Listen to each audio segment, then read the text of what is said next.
Devesh Mehta Anant academy channel पर आप सबका। Today we discuss in the kingdom of fool written by A K. Ramanujan. Class 9 का ये लेसन है, लेसन 4 है, मोमेंट बुक से है। In CBSE and HPSC exam में long and short question put किए जाते हैं।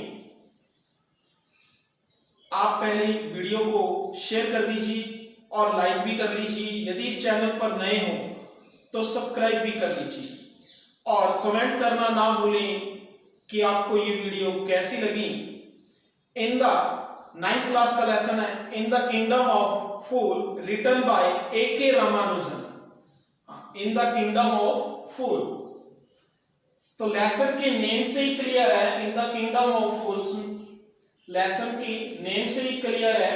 इन द किंगडम ऑफ फूल यानी मूर्खों के राज्य में किंग और उसका जो मिनिस्टर था वो दोनों मूर्ख थे, फुलिश थे। दोनों राजा और मंत्री जो है उसके फुलिश थे, मूर्ख थे, और वे दूसरे किंग्स की तरह अपने शासन को नहीं चलाना चाहते थे। उन्होंने क्या किया, रात को दिन और दिन को रात में बदल दिया। मीन्स राजा ने आदेश दिए कि सभी लोग रात को काम करेंगे और दिन के समय दिन होते ही वो सोने के लिए चले जाएंगे। यदि कोई भी राजा के आदेश का पालन नहीं करेगा तो उसे पनिशमेंट मिलेगी। तो लोग राजा के डर से यानी कि उसकी पनिशमेंट के डर से ऐसा ही किया उन्होंने। तो इस तरह बहुत दिन चलता रहा। एक दिन क्या हुआ, एक गुरु और उसके शिष्य उसी शहर में आए। दोपहर का समय था, सभी सोए हुए थे, कोई भी नहीं जाग रहा था, कोई भी उन्हें दिखाई नहीं दिया। तो वो बहुत हैरान हुए और शाम तक वो शहर में घूमते रहे, हैरान थे कि कोई नहीं दिखाई दे रहा। अचानक सारा शहर जाग गया और सारे अपने काम पर लग गए। दुकानें खुल गई और गुरु और शिष्य बहुत भूखे थे, इसलिए वे दौड़कर उस दुकान पर गए और वहां उन्होंने सामान खरीदा। तो यह देखकर बहुत हैरान हुए कि हर वस्तु की कीमत एक समान थी। चाहे कोई भी वस्तु खरीद ले, एक ही मूल्य था, एक डैडी। जब उन्होंने भोजन खा लिया, अपना पेट भर लिया, तब गुरु को एहसास हुआ कि इस राज्य में रहना, इस मूर्खों के राज्य में रहना ठीक नहीं होगा, और वो नहीं रहना चाहता था। इसलिए उसने शिष्य से कहा कि हम यहां से चलना होगा, हमें यहां नहीं रहना। लेकिन उसका शिष्य नहीं मान रहा था। तो गुरु ने शिष्य को बहुत समझाया और उसे समझाया कि तुम नहीं जानते कि यह तुम्हारे लिए, तुम्हारे साथ क्या करेंगे। तो इस तरह गुरु ये शब्द कहकर चले गए, लेकिन शिष्य वहीं रहा, वो वहीं रहता रहा। वो अपना पूरा पेट भर खाना खाता, आराम करता और सोता, और इस तरह करते करते वो अपना रोज भर पेट खाना खाता था। तो मोटा हो गया, बहुत ज्यादा मोटा हो गया। तो एक दिन क्या हुआ, एक अमीर व्यापारी के घर में एक चोर घुस आया, और जब वो चोरी करके जा रहा था तो उस व्यापारी का पुराने मकान की वो दीवार जो है उसके सिर पर गिर गई और वो गिरकर मर गया। तो उस चोर का भाई जो है उस राजा के पास गया और कहा, महाराज, मेरा भाई उस व्यापारी की घर में अपना पुश्तैनी काम कर रहा था और उस व्यापारी की घर की दीवार जो है मेरे भाई के सिर पर गिर गई और वह वहां मर गया है। अब उस व्यापारी का दोष है, आप उसे बुलाकर उसे सजा दो। तो राजा की आदेश दिया, उसके आदमी उसी समय व्यापारी को बुलाकर ले आए, और व्यापारी ने आकर कहा कि राजा, इसमें मेरा कोई दोष नहीं है, ये दीवार जिसने बनाई है उसका दोष है, मेरा कोई दोष नहीं है। तो राजा ने उस मिस्त्री को बुला लिया जिसने वो दीवार बनाई थी। वो बूढ़ा हो चुका था वो मिस्त्री, तो वो दरबार में आया और दरबार में आते ही उसने कहा, महाराज उस दिन जिस दिन मैं ये दीवार बना रहा था, उस दिन एक डांसर जो है अपनी पायल को छनकाती हुई इस सड़क पर जा रही थी और मेरा ध्यान भटक गया और जिस वजह से वो दीवार अच्छे से नहीं बन पाई और वो दीवार गिर गई और जिससे वो मारा गया। तो राजा ने कहा कि तुमने एक निर्दोष व्यक्ति को मारा है, हम तुम्हें सजा जरूर देंगे। तो उसने कहा कि इसमें मेरा कोई दोष नहीं है, आप उस डांसर को बुलाइए। तो उस डांसर को भी बुला लिया गया। वो डांसर अब बहुत बूढ़ी हो चुकी थी और कांपती हुई अदालत में आई। तो राजा ने उससे कहा, क्या यह सच है कि जिस दिन ये मिस्त्री दीवार बना रहा था तो तुम अपनी पायल की आवाज करते हुए इस सड़क पर जा रही थी?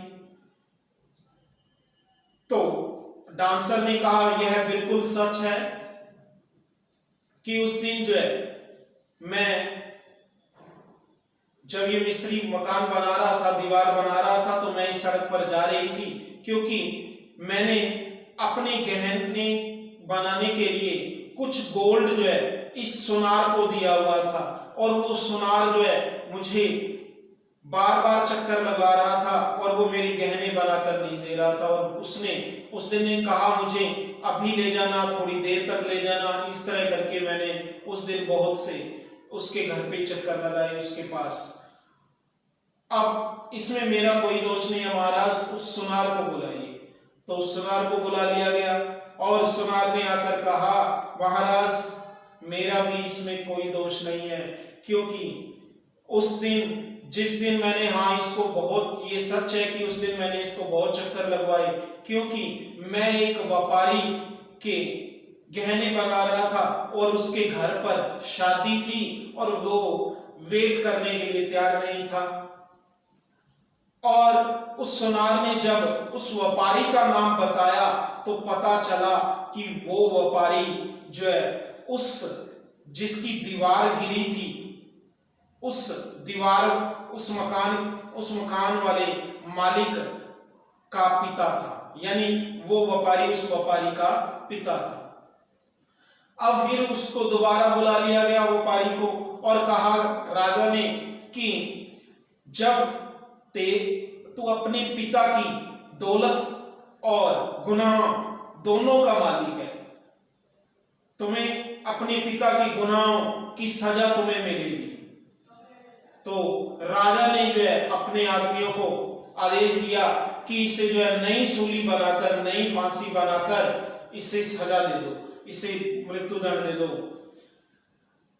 तो जब फांसी बनकर तैयार हो गई तो मंत्री ने देखा कि इस फांसी पर जो है व्यापारी को नहीं चढ़ाया जा सकता क्योंकि व्यापारी बहुत पतला था और उस सूली पर मोटे व्यक्ति को चढ़ाया जा सकता था। तो जब मंत्री ने राजा को बताया, क्योंकि ये तो मूर्ख थी राजा भी और मंत्री भी, और जब मंत्री ने राजा को बताया कि किसी मोटे व्यक्ति को सूली पर चढ़ाना होगा तो राजा ने आदेश दिया कि कोई मोटे व्यक्ति को ढूंढ लाओ। तो राजा के आदमी जो है उस गुरु के शिष्य को, उसी गुरु के शिष्य को जो अब खा खा कर मोटा हो चुका था, उसी को पकड़ लिया। अब उस शिष्य को अपने गुरु के शब्द याद आए कि ये तेरे साथ कैसा करेंगे तुझे नहीं पता। अब गुरु की वो बात उसे याद आ गई और शिष्य ने मन ही मन में प्रार्थना की, हे गुरु मुझे बचा लो। तो गुरु ने, अंतर्यामी थे, उसकी उस प्रार्थना को उन्होंने सुना और उसकी बात को स्वीकार कर लिया और तुरंत जो है वहां पहुंच गए। और गुरु बड़े ही बुद्धिमत्ता से कार्य लिया और गुरु ने आकर राजा से कहा कि आपको पहले मुझे फांसी चढ़ाना होगा क्योंकि गुरु जो है सर्वश्रेष्ठ होता है और शिष्य को बाद में। तो अब शिष्य का नहीं, मुझे चढ़ाओ पहले फांसी क्योंकि मेरी गलती है इसमें। तो पहले के चक्कर में गुरु से जब राजा ने पूछा कि तुम क्यों मरना चाहते हो, तो गुरु ने राजा से कहा, मैं आपको, आप पहले मुझे वचन दो, मैं आपको कि आप मुझे फांसी दे दोगे यदि मैं आपको बता दूं। तो राजा ने कहा ठीक है। तो राजा ने जब ये कहा तो गुरु ने राजा से कहा कि ये सूली बिल्कुल नहीं है, ये फांसी नहीं है, अभी तक इस पर किसी को नहीं चढ़ाया गया। जो व्यक्ति इस फांसी पर पहले चढ़ेगा वह मरकर और दोबारा जन्म लेकर वह व्यक्ति जो है राजा बनेगा इस राज्य का, और जो इसके बाद मरेगा इस फांसी पर चढ़कर और दोबारा जन्म लेकर वो मंत्री बनेगा। तो राजा ने ये बात सुनकर जो है फांसी जो है अगले दिन के लिए स्थगित कर दी, भी अगले दिन फांसी सुनाई जाएगी। अब राजा ने क्या किया, मंत्री से ये बात की और रात को ही वो दोनों उस सूली पर, उस नई फांसी पर, पहले राजा चढ़ गए और फिर जो है उस फांसी पर मंत्री चढ़ गए, ये सोचकर कि हम दोबारा जन्म लेकर दोबारा से हम ये राज्य खोना नहीं चाहते, हम दोबारा राजा और मंत्री इस राज्य के बनेंगे। और सुबह जब लोगों ने देखा कि राजा और उस मंत्री की मृत शरीर को देखा, मरे हुए को देखा, तो उन लोगों ने जब ये देखा तो वो जब गुरु और शिष्य वहां से जा रहे थे तो उन्होंने उन्हें रोक लिया और उस राज्य का गुरु को राजा बना दिया और उस मंत्री को, उस शिष्य को मंत्री बना दिया। तो ये स्टोरी थी। I think it is very easy. I hope you have got it. Now we discuss long important question. First question is, name all the people who are tried in the king court and give the reason for their trial. Means उन सभी लोगों के नाम बताओ जिनका court के अंदर, राजा के दरबार के अंदर मुकदमा चलाया गया, ट्रायल मीन मुकदमा, and give the reason for their trial, और उन पर चलाए गए मुकदमे का क्या कारण था, कारण भी बताएं मुकदमे का कारण। तो वेरी वेरी इंपॉर्टेंट क्वेश्चन, आप इस क्वेश्चन को नोट कर लीजिए, आंसर इसका राइट कर लीजिए और लर्न कर लीजिए। कोई प्रॉब्लम हो तो आप पूछ सकते हो। Second question is also very important, how does the guru manage to save his discipline life. गुरु जो है किस प्रकार अपने शिष्य के जीवन को बचाता है। तो ये भी क्वेश्चन बहुत इंपॉर्टेंट है, ये भी आप नोट कर लीजिए, इसका आंसर राइट कर लीजिए, लर्न कर लीजिए। कोई प्रॉब्लम हो तो आप पूछ सकते हो और आप कमेंट करके भी इसके आंसर टाइप कर सकते हो।